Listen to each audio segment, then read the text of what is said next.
नमस्कार दोस्तों, स्वागत है आपका divine vision Hindi YouTube channel पे।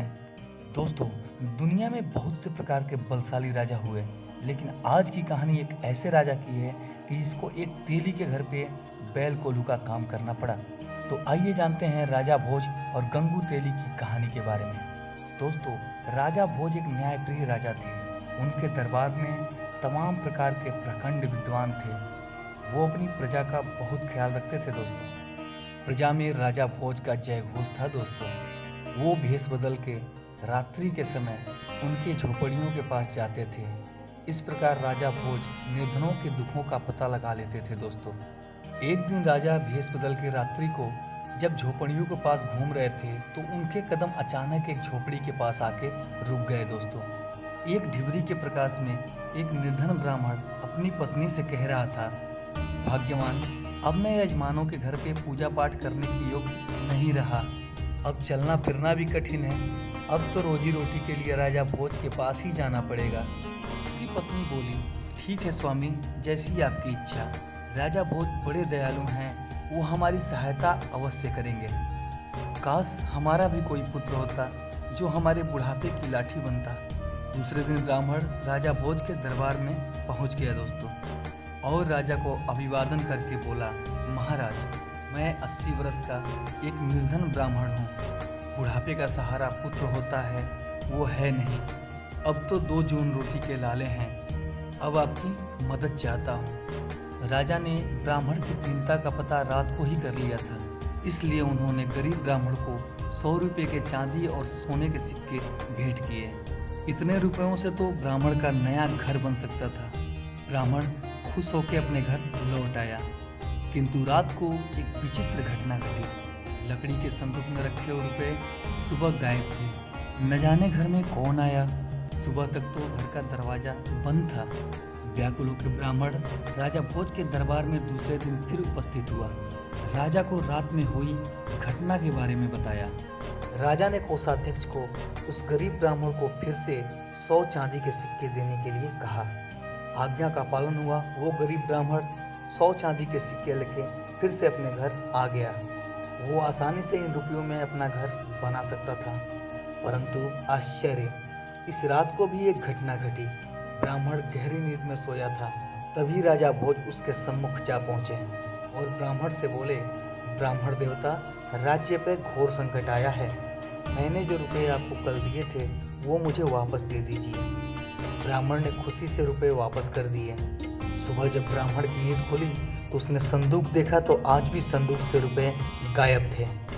ब्राह्मण ने राजा भोज को सपने में देखा था। ब्राह्मण ने दरबार में जाकर राजा भोज से पिछली रात की सारी घटना बताई। राजा भोज चकित थे। उन्होंने फिर से ब्राह्मण को 100 रुपये के सिक्के दिए। राजा ने निर्णय लिया कि वे स्वयं भेष बदल के उस निर्धन ब्राह्मण के कुटिया में जाएंगे और इस अनोखी घटना को स्वयं अपनी आंखों से देखेंगे। वो रात्रि को तीसरे पहर में ब्राह्मण की कुटिया में गया और स्तब्ध रह गया। राजा ने देखा कि बिल्कुल उनके शकल का आदमी ब्राह्मण से 100 रुपये मांग रहा था। राजा भोज को ये देखा ना गया। उन्होंने अपने हम शकल वाले आदमी के पास जाके उनसे बोला, महाशय, आप राजा भोज नहीं हैं, भोज तो मैं हूँ। आप व्यर्थ ही इस गरीब ब्राह्मण के पीछे क्यों पड़े हैं? क्या आप मुझे बदनाम करना चाहते हैं?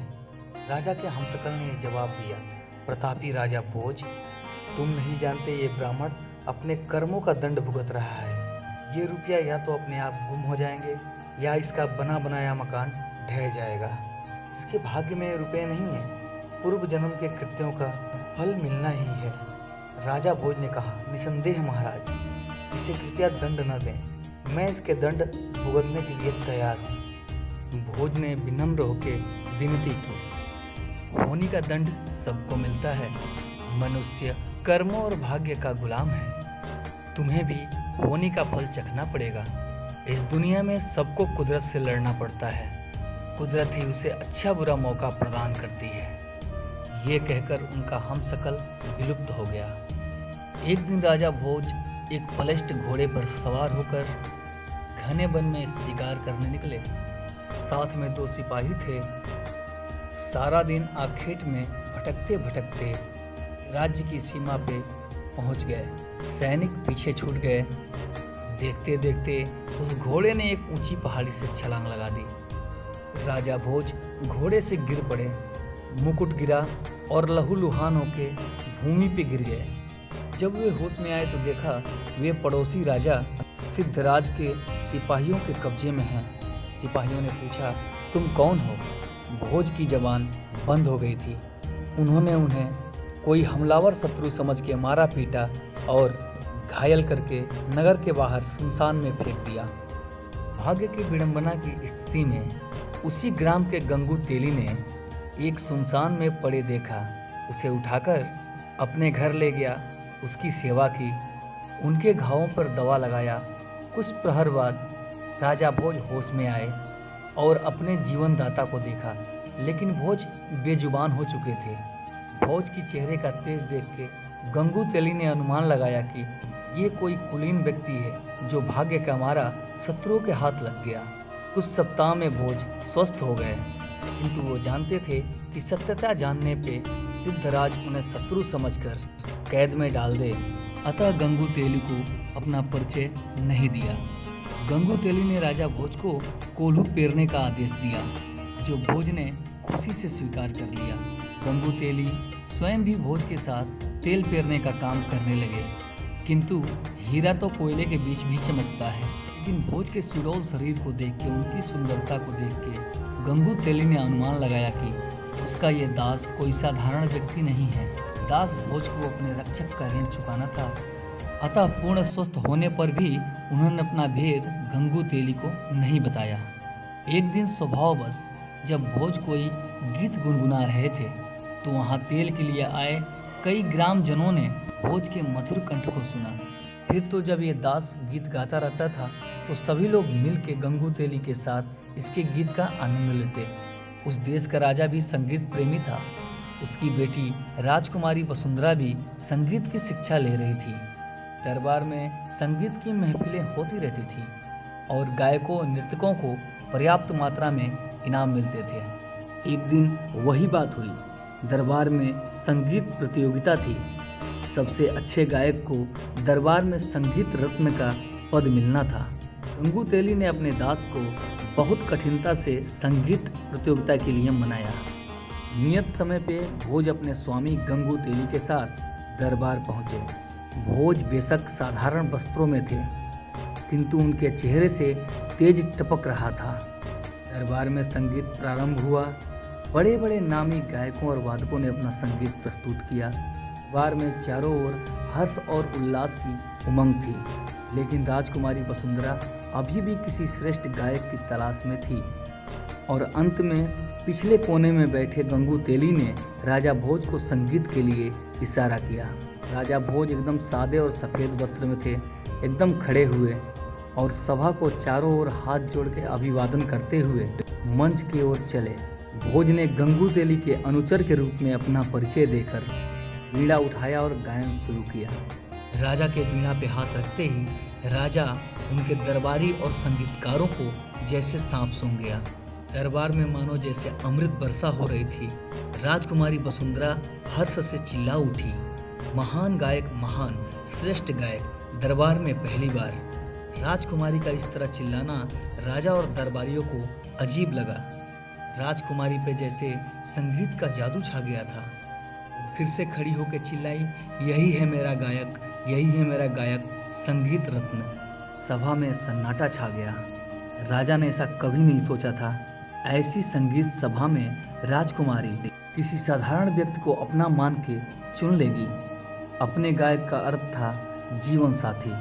अब राजा इस गुणी व्यक्ति का जीवन परिचय और इसके वंश का पता करना चाहता था। राजा ने पुत्री से कहा, बेटी, बिना कुल का परिचय जाने ही तुम्हें किसी भी व्यक्ति को अपना कहना शोभा नहीं देता। तुम्हें अच्छी तरह से जानती हो कि तुम साधारण कन्या नहीं हो। तुम्हें कुछ राज मर्यादाओं का भी ध्यान होना चाहिए। तब राजकुमारी ने कहा, पिताजी, मेरा मन कहता है कि ये कोई साधारण व्यक्ति नहीं है। ये किसी कुलीन वंश का गुणी राजकुमार है। आप परीक्षा करके देख लें। राजा सिद्धराज के दरबार में ज्ञानियों की कमी नहीं थी। वहाँ 4 विद्वान थे, जिनका नाम धर्मदेव, कर्मदेव, तपदेव और पुण्यदेव बैठे थे। राजा ने सभा को संबोधित किया, विद्वान सभासदों, हम इस युवक के गुणों का परिचय हम इसके गुणों के आधार पर ही जानना चाहेंगे। हमारे 4 विद्वान ही उस श्रेष्ठ गायक का चुनाव कर सकते हैं जिसे हमारी पुत्री वसुंधरा ने पसंद किया है। हम स्वयं चारों विद्वानों से उस युवक के बारे में प्रश्न करेंगे। सबसे पहले सिद्धराज ने धर्मदेव से प्रश्न किया, धर्मदेव, इस पूरे आर्यवर्त में आपके ज्ञान के अनुसार सबसे अधिक धार्मिक युवक और राजकुमार कौन है? धर्मदेव ने कहा, महाराज, आप स्वयं बुद्धि के भंडार हैं, परंतु जहाँ तक मुझे देश प्रदेश का ज्ञान है, धारा नगरी के राजा भोज जो अभी युवा हैं, स्वयं धर्म के अवतार हैं। सारी प्रजा उन्हें ईश्वर मानती है। राजा ने अगला प्रश्न सभासद कर्मदेव से किया, विद्वान कर्मदेव, आप बताएं इस धरती पे किस युवक राजकुमार के कर्म अच्छे हैं? कर्मदेव ने उत्तर दिया, जैनी के राजकुमार भोजराज। तब देव, अब आप ये बताएं कि पूरे राज्य में किस युवक को तपस्वी मानते हैं? तब देव ने बताया, महाराज, अनेक युद्धों में राजा भोज ने ही सफलता से जीवन मृत्यु के संघर्ष में विजयी हुए हैं। ऐसे वीर को मृत्यु भी आसानी से आलिंगन नहीं कर सकती।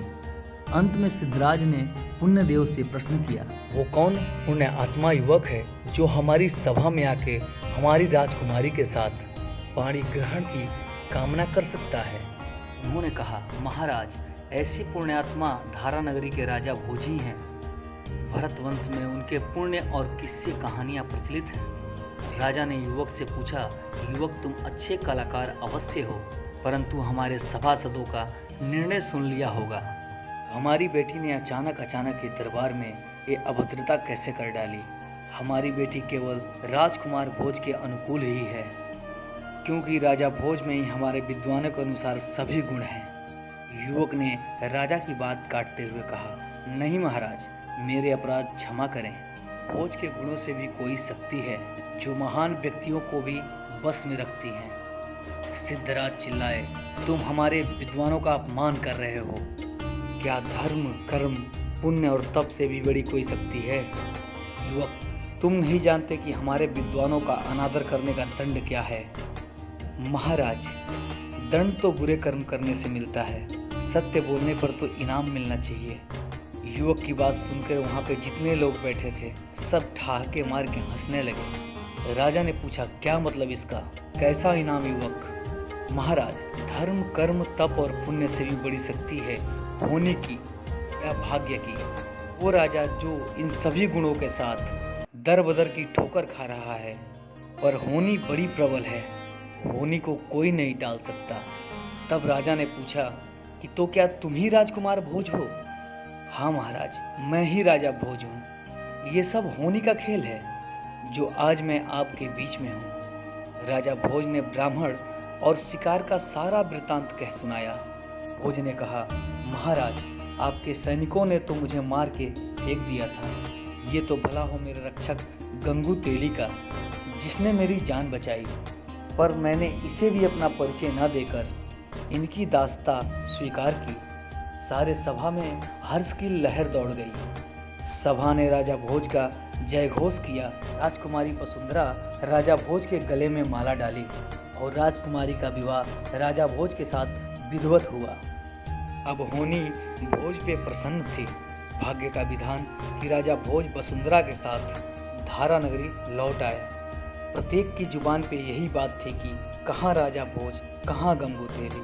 तो दोस्तों, ये थी राजा भोज और गंगू तेली की कहानी। अगर हमारा ये वीडियो आपको अच्छा लगा हो तो कृपया लाइक, शेयर और सब्सक्राइब जरूर करें, ताकि हमारे आने वाले सभी वीडियो सबसे पहले आपके पास पहुँचे। आपका दिन शुभ हो। जय श्री कृष्णा।